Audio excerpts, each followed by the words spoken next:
Chapter 6, Different Worlds. The sun was setting when Precious and Patience entered the park in Eggland. It was beautiful oranges and reds reflected into the water, with the trees' dark black silhouettes up against the sky. The moon was rising and the sun was going down, both at the same time. They were glad that they had hurried because it would have been too dark to find the path if they had been much later. The wagon that Cracked Egg had loaned them worked wonderfully well because Patience's little legs would not have carried him along as quickly as Precious could run. It was a fun walk, and Patience talked the whole time about which member of her family she would see first, what their news would be, and whether any of her brothers or sisters had moved away. Most of all, she could not wait to see her mother and father. As they walked ever closer to the lake, there was a rustle in the grass beside the path. A little green turtle head poked up and began to scurry away towards the bank. Then it stopped, looked back, and a little turtle voice asked, "Mary Lee?" Mary Lee, of course, was Patience's name when she lived in Eggland. "Yes," she shouted back. "Yes, it's me. James, it's me. I'm home. I don't believe it. I'm so happy to see you. We thought you were gone forever. I'm going to run ahead to the water and tell everyone you've come home."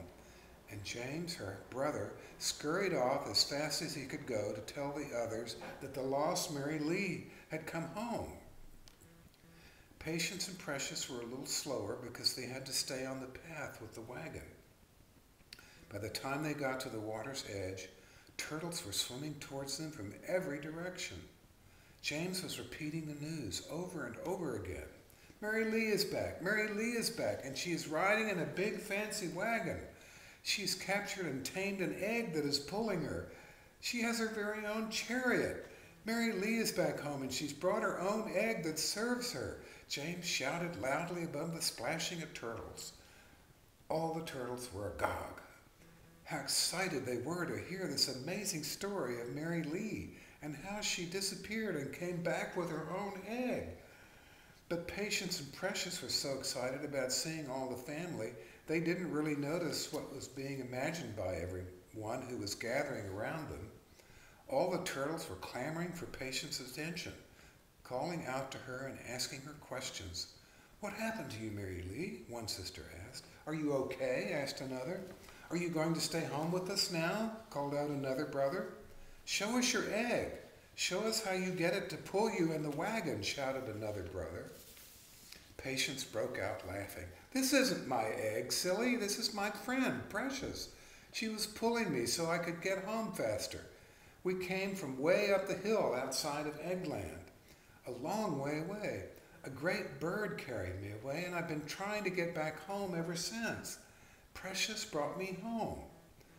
"What does she do then?" asked the brother, giggling with the others about this very odd situation where his sister had an egg to pull her in a wagon. "I'm just your sister's friend," Precious called out to them all. Mary Lee is my good friend, and I would love to be your friend too and get to know you." None of the turtles even looked at Precious when she spoke to them with such kindness and an invitation to be their friend. They just kept shouting questions out to Mary Lee. Then Mary Lee's mother swam up on the bank and over to the wagon where Patience still sat. She had tears in her eyes, and she looked up at Mary Lee. "I can't believe that you've come back to me. I missed you so much. I've been so worried. Come down out of that contraption so I can see you." Precious pulled the wagon over next to an old sawed-off tree stump.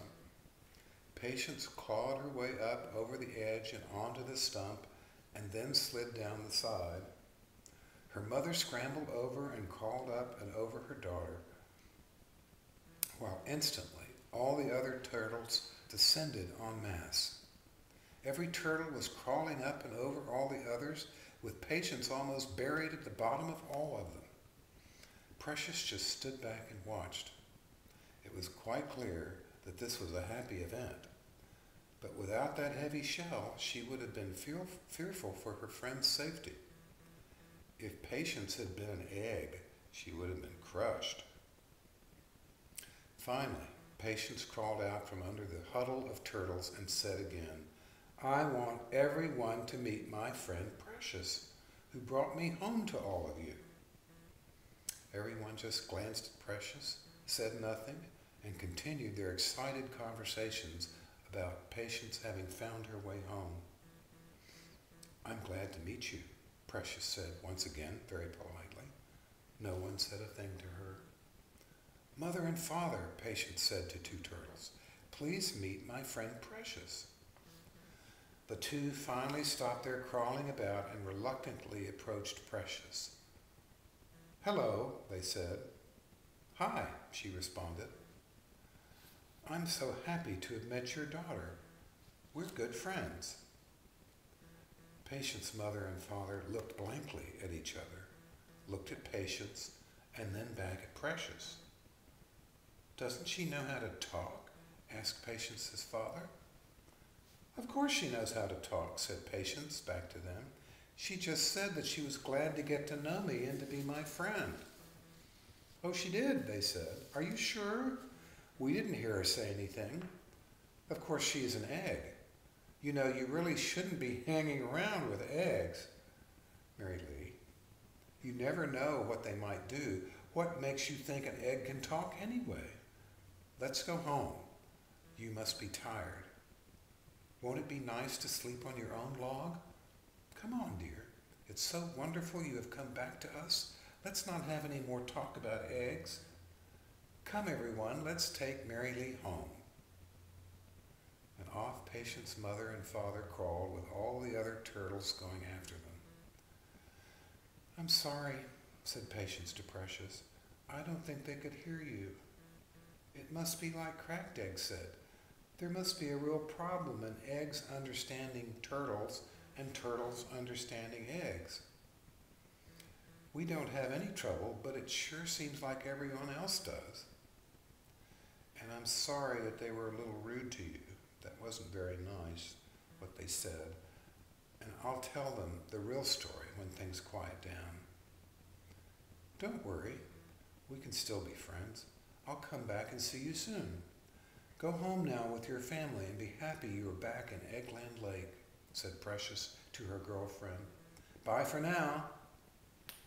And Precious headed off for her nest, pulling the empty wagon behind.